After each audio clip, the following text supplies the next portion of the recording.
I say elections have consequences when Republicans don't like it. And I'm telling my Democratic friends, elections have consequences whether you like it or not. You're accusing Matt of doing the very thing that you did. Matt Gaetz didn't lie under oath. Matt Gaetz did not sign FISA warrants that were based on Russian disinformation. So we're going to give the president a chance to put his people forward. To every Republican, give Matt a chance. Donald Trump's stooges are doing everything they can right now to defend the ridiculous and frankly dangerous people that Donald Trump is nominating for positions within his cabinet. The Matt Gaetz, Tulsi Gabbard's, Pete Hegseths, they are doing everything they possibly can. And when Trump's stooges are debasing and embarrassing themselves to support their cult leader, we know that Lindsey Graham is involved, and last night he was on Sean Hannity doing exactly that, trying to make the case for Donald Trump's cabinet. And for some reason, it sounded like Lindsey was drunk. Clearly, he is struggling with having to defend these decisions from Donald Trump because he was slurring his words, kind of losing his mind and unraveling because of the difficulty of the job that he has to do. Because defending Matt Gaetz, really, it's a new low for Lindsey. And we are going to get into all of that disaster interview. But before we do, if I could quickly ask you to leave a like on this video, and if you haven't already and you enjoy our channel, to hit that subscribe button to goes a long way, and it really means the world to me now. Before we get into Lindsey Graham's meltdown, Jasmine Crockett also had some thoughts on Donald Trump's cabinet that I want to get into right here. I mean, we are just in uncharted territory, but if anybody is surprised, then I say you haven't been paying attention, because the reality is that we have someone that is not qualified morally or otherwise to be president of the United States. So why would his appointments be qualified? These are people that have railed against diversity, equity, and inclusion, trying to say that diverse candidates are somehow not qualified. But the reality is that what they want to do is more of this, is put people that are not qualified in and say, well, you know what, because he's my homeboy, he is qualified. That's not enough. That is what the good old boy system has always been about. And it's why we have not ever reached our maximum potential, because we do take the real qualified people out of the running because they don't bend the knee, or because culturally their background is a little different. Jasmine Crockett is so spot on with that analysis.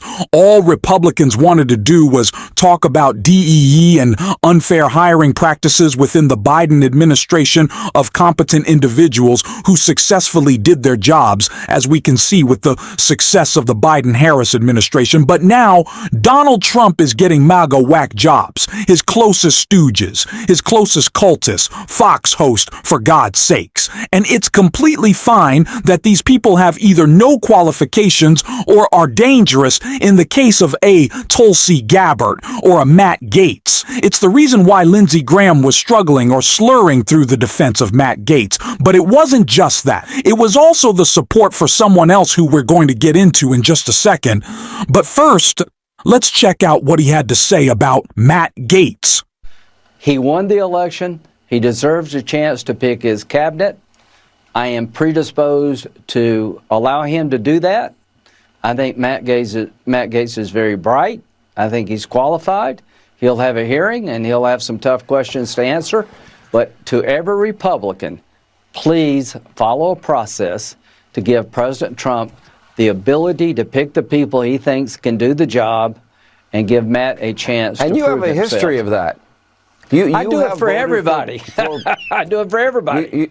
I cannot be the only one who thinks that Lindsey sounds a little overserved, to put it lightly there, clearly coping, clearly not having such a great day. When he was asked about the nomination of Matt Gaetz, asked by a reporter as he was walking through the halls of the Senate, he's like, I don't know. I don't have a comment, and tried to run away as quickly as he possibly could because he knows how bad this is. It's an unserious pick, and another unserious pick is who Donald Trump wants to fill the shoes of Marco Rubio, the little shoes of Marco Rubio in Florida's Senate seat that he's leaving vacant, and that's Laura Trump. And Lindsey Graham talked about that again, slurring his words, sounding insane, and we're going to get to it. But before we do, I think Eric Swalwell's reaction to the Matt Gaetz news was really important.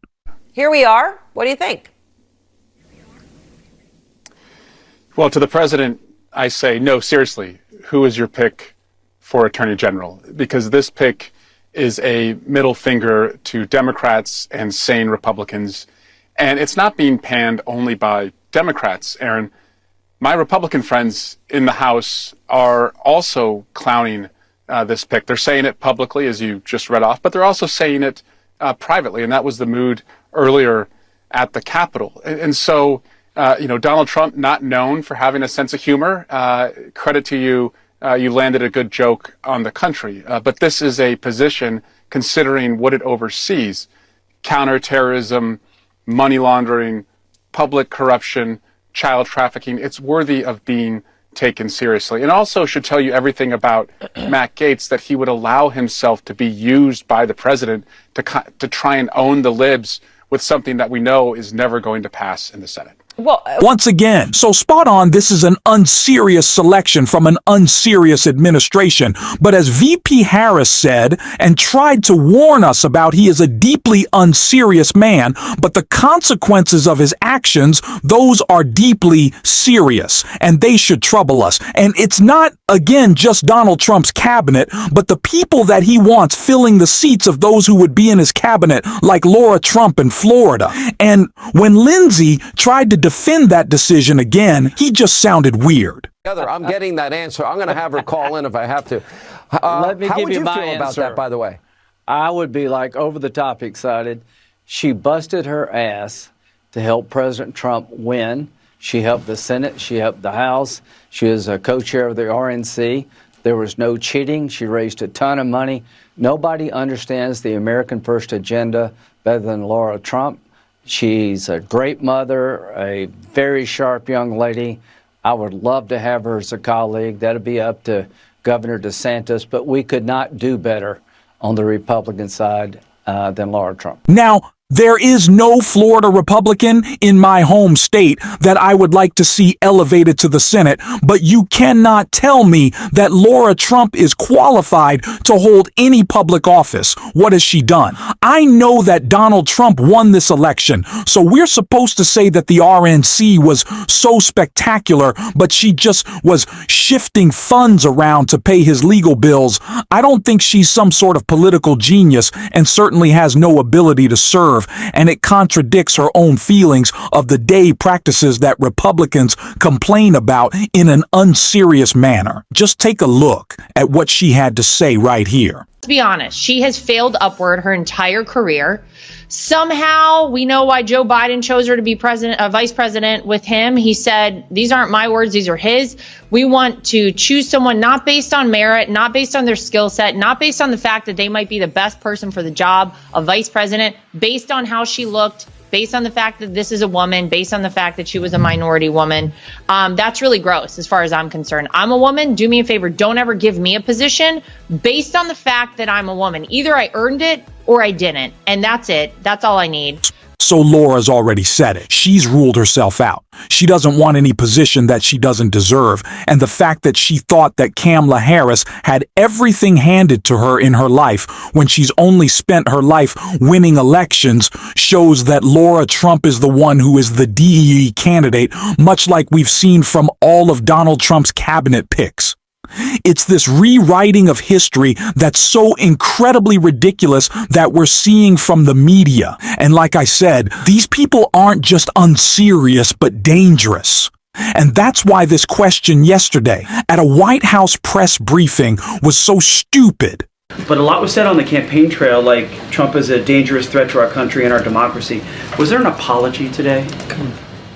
I'm sorry? Was there an apology from whom? President Biden for the words, some of the words used? An apology from the President Biden. To President-elect Trump for some of the words that was used on the campaign trail. Look, and I've answered this a couple of times about a threat to democracy in the past week. The President is going to always feel obligated to be honest with the American people. What he says still stands. And it's not just him.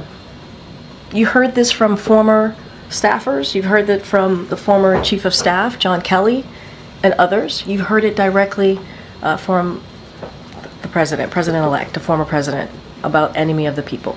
Very, very clear. Very clear. What we want to be also very clear about is the importance of listening to the will of the American people. There was an election. It is important to respect our institution. It is important to respect the free and fair elections. And that's what this president is doing. Leading by example and putting that aside and putting the American people first. But what he said still stands. And it's not just him. We should not just put this at the president. His own people said this. So I want to be really, really clear about that and not forget the facts. There are facts here that we should certainly also lift up as you're asking me these questions. Go ahead, Anita. Why would Joe Biden have to apologize for the accurate assessment that Donald Trump is and was a threat to democracy? We see the threat that he poses with those who is nominating to his cabinet. Chelsea Gabbard is a Russian asset. Hillary Clinton has been saying that for years, and now she's his director of national intelligence. Really the person who's in Putin's pocket. That's a dangerous individual, and we could go down the list of how unserious these people are and how willing they are to serve Donald Trump at all costs. Yes, he is a threat to democracy. Donald Trump doesn't need an apology from Joe Biden, a ridiculous thing to say, and I expect nothing less. But of course, we're going to be calling all that out. And if you want to support that as always, you can hit that subscribe button and leave a like on this video. And if you stuck around at the end, you drop a blue heart in the comments. And until next time, I'll see you soon.